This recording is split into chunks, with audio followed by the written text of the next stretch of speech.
इस बीड़ की धर्म धरा पर पधारी हुई माताएं, बहनों तथा भाइयों, निरंतर 6 भावनाओं की चर्चा करते हुए आज हमारी 7वीं भावना है आश्रव भावना। कौन सी? आश्रव भावना।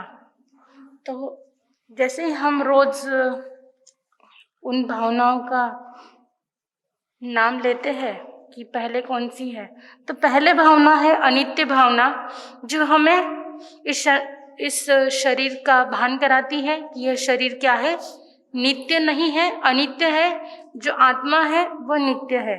उसका नाम कौन सी भावना? अनित्य भावना। और शरण अर्थात अगर कोई शरण है तो वह है परम पिता परमात्मा की शरण, अर्थात अपने आत्मा की शरण में रमण करो, किसी और की शरण में नहीं। संसार भावना अर्थात संसार, यह जन्म मरण के चक्र और हमारे कर्म भोगने के लिए हमने इस मानव जीवन को ये किया है। हमें एक दिन क्या करना है? संसार का त्याग करना है और हमारी मुक्ति मार्ग की ओर अग्रसर होना है। चौथी भावना है एकत्व भावना, जो मुर्गा पुत्र ने भाई थी कि जीव अकेला आया है और अकेला ही जाएगा। और अन्यत्व भावना अर्थात शरीर और आत्मा, यह क्या है? भिन्न तत्व है। छठी है असुचि भावना, अर्थात यह शरीर जब तक हम इसे खिलाएंगे तब तक ये चलेगा। जिस दिन हमारे आयुष्य कम हो जाएंगे, आयुष्य की डोर टूट जाएगी, उस दिन ये शरीर क्या हो जाएगा? यही रह जाएगा। शरीर मात्र एक कपड़ों की तरह है, जो हमें क्या करना पड़ेगा? बदलना पड़ेगा। शरीर के प्रति जो हमारा ममतत्व भाव है वह क्या करना चाहिए? कम करना चाहिए। और आत्मा के प्रति हमारी रुचि अधिक बढ़नी चाहिए। यह हमें असुचि भावना बताती है। और आज की जो भावना है वह है 7वीं भावना आश्रव। आश्रव शब्द में ही उसका अर्थ छुपा है, उसे रोकना।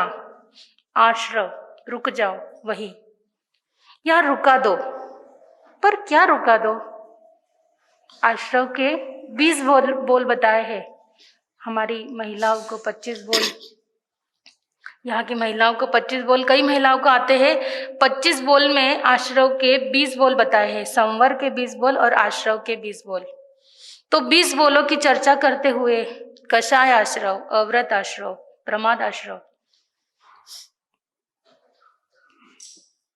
तो 2 नंबर पे आता है भेदों में अव्रत आश्रव। मतलब कि जो भूमि है, घर है, हमारी खेती है, सोना है, चांदी है, ये सारी जो चीजें हमसे जुड़ी हुई है, जिसे हम अपनी मान रहे हैं, उन चीजों को क्या करना चाहिए? कम से कम मर्यादा करनी चाहिए। उन चीजों को भले ही हम पूरे संसार जितनी चीजें तो हम उपभोग में नहीं ला सकते हैं, परंतु जितनी भी चीजें हमारे पास है उन चीजों की मर्यादा करके बाकी सभी चीजों का क्या कर देना चाहिए? त्याग करना चाहिए। यही आश्रव भावना हमें सिखाती है। आश्रव अर्थात जिस तरह से एक घर में घर के बाहर तूफान चल रहा है। क्या चल रहा है? तूफान। बहुत तेजों से हवा चल रही है, बहुत जोरों से पानी की बरसात के साथ में मिट्टी उड़ रही है, पानी उड़ रहा है तब, और आपका एकदम 5 स्टार घर हो, बंगला हो, तो क्या आप वो गलती करोगे दरवाजे और खिड़कियां खोलने की? हमारी बहनें बोल रही है कि नहीं, हम वो गलती करेंगे ही नहीं मारसा, क्योंकि घर के अंदर कीचड़ आ जाए, घर के अंदर हवा आ जाए, मिट्टी आ जाए, बाहर का जो कचरा है वो घर के अंदर उड़ के आए, ये गलती हम क्या नहीं करेंगे? हम बिल्कुल भी नहीं कर सकते। अगर समझदार महिला है तो वो पहले ही क्या कर लेती है? वातावरण को भाप लेती है और सारे घर की खिड़कियां, दरवाजे सब कड़ी लगा के क्या कर देती है? पैक कर देती है कि जिस कारण से बाहर की जो हवाएं चल रही है वो भीतर ना आए। तो यही हमें आश्रव भावना समझाती है। क्या?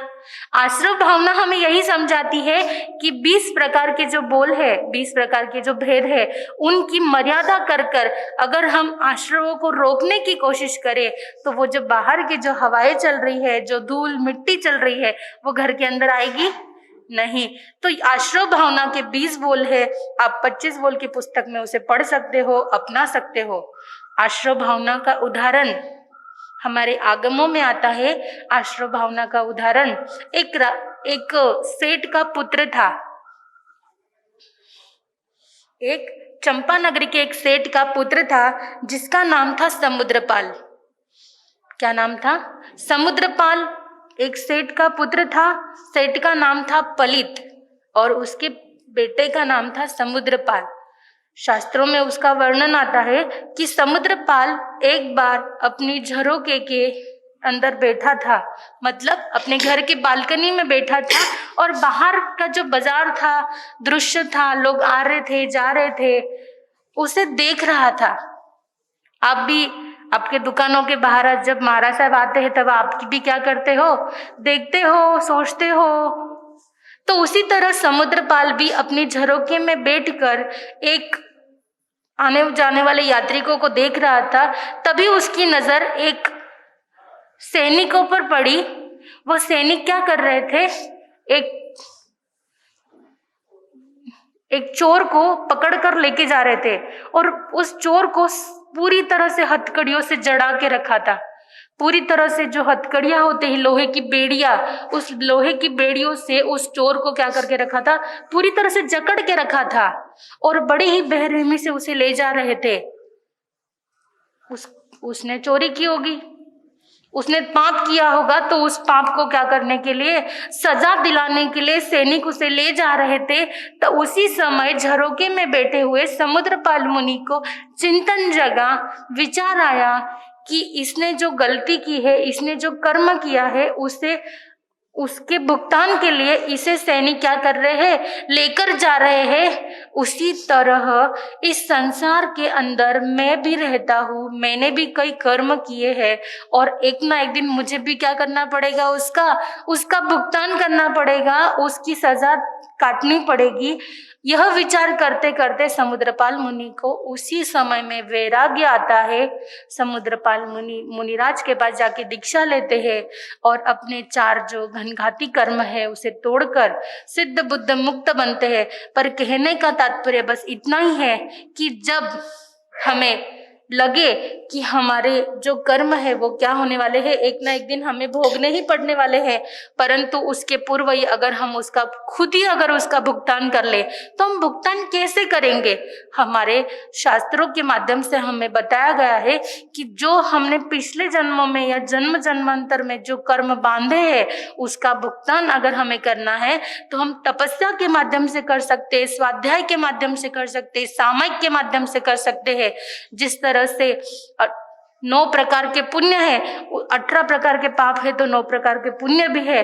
अगर हमने दोष हमें गलती से किया है, लगा है, परंतु उसे काटने के लिए भी परमात्मा ने क्या दिया है?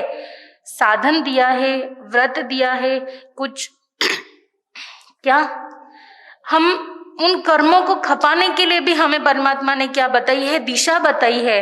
तो बंधुओं, 20 प्रकार के जो आश्रव के भेद है उसकी अगर हम पालना करेंगे, निर्जरा करेंगे तो हमारे कर्म बंधन क्या हो जाएंगे? टूट जाएंगे।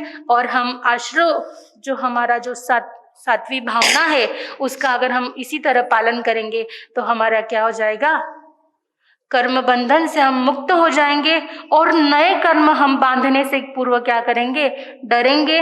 और जो दूसरा कहा गया है कि आश्रव अर्थात जिन वस्तुओं की हमें आवश्यकता नहीं है, जिन वस्तुओं का उपभोग हम नहीं कर रहे हैं, कम से कम उन वस्तुओं का क्या कर देना चाहिए? त्याग करना चाहिए, पचकान लेना चाहिए। जो वस्तुएं वो हमें वो ना लगे उसलिए हमें उनकी क्या करनी चाहिए?